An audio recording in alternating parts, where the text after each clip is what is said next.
Hey Internet, I'm Trace Dominguez. Thanks for tuning in to TestTube Plus. This is a show where we take 5 episodes to look at one topic in science. It's gonna be fun. This week we're talking about psychedelic drugs, which is gonna be pretty interesting, but we're gonna start with the history of drugs. Just a reminder, guys, we're talking about pretty heavy stuff, psychedelic drugs today. We're not condoning their use. We're just talking about them scientifically, as rationally as we can. So let's get started. Some of the very first encounters that Christopher Columbus had here in the New World, he was introduced to drugs. And in fact, the Native Americans, or the Indians that he was trading with, gave him a brand new plant for the Europeans, a drug called tobacco. That's right, came right out of here.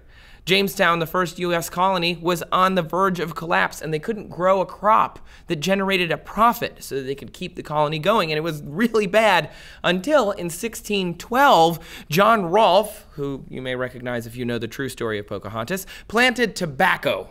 Boom! Virginia's cash crop. And without tobacco, we might not actually have America the way we know it now. So drugs helped build the early Americas. But we're not going to talk about tobacco. We're talking about a little more interesting drugs like psychedelics. And they aren't actually that rare in the world. People trying to get high everywhere. Spanish missionaries went to Mexico and they saw the natives there using a drug called ololiuque. That was in the 16th century. Columbus witnessed ceremonial sniffing of powders, which was during one of his voyages to the West Indies. The powder was called cohoba or yopo. South America's Amazon basin had its own drugs where they took vines and they steeped it into a drink which was supposed to have healing powers and induce clairvoyance. The South Pacific and like Polynesia had a kava drink which was made from roots of a specific pepper. The roots of the African shrub known as the tabernath iboga produce ibogaine, which is a powerful psychedelic, which is really similar to magic mushrooms. Another drink made from the Mimosa hostilis shrub induces glorious visions of warriors before battle in the Juruma cult of eastern Brazil, where it's used. So there are people all over the world trying to get high, and it's not even just humans. Animals can try and get high too, and they do. But according to the National Survey on Drug Use and Health, more than 1.1 million people aged 12 or older have tried psychedelics or hallucinogens at least once in their lifetime.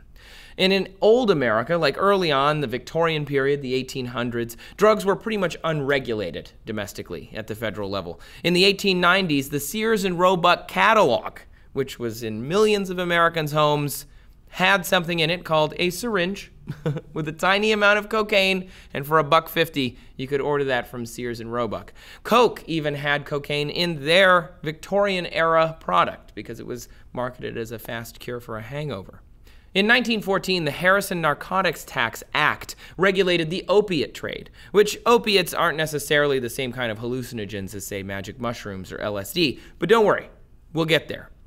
Earlier on, those local and state laws had regulated the opiate trade, but this was a federal-level law talking about opium regulation. By 1918, drug task forces were in place. That was only a few years later. And then by 1922, the Narcotics, Drugs, Import, and Export Act of 1922 prohibited the possession, use, or import of narcotics, primarily cocaine and opium, in any situation that wasn't for medical use. Because at the time, you could still be prescribed things like laudanum, which is an opium with alcohol in it, or even just opium to help cure your various headaches or illnesses or things that were affecting you.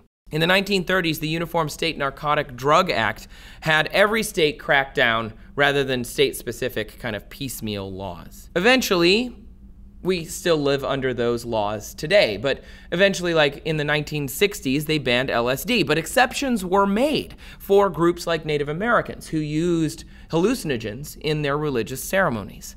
They were required to found a church, they called it the Native American Church, and that way they could be, quote, closer to God, they could amplify their visions, and it was part of their ancient traditions.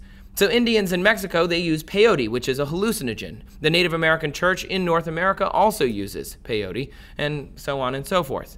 So we went from having no drug regulations at all to having drugs specifically organized and laid out. But even then, it's just the drugs that they know about. And there are new drugs coming on the market. There are new drugs coming around all the time. And those aren't necessarily regulated because that's not how laws work.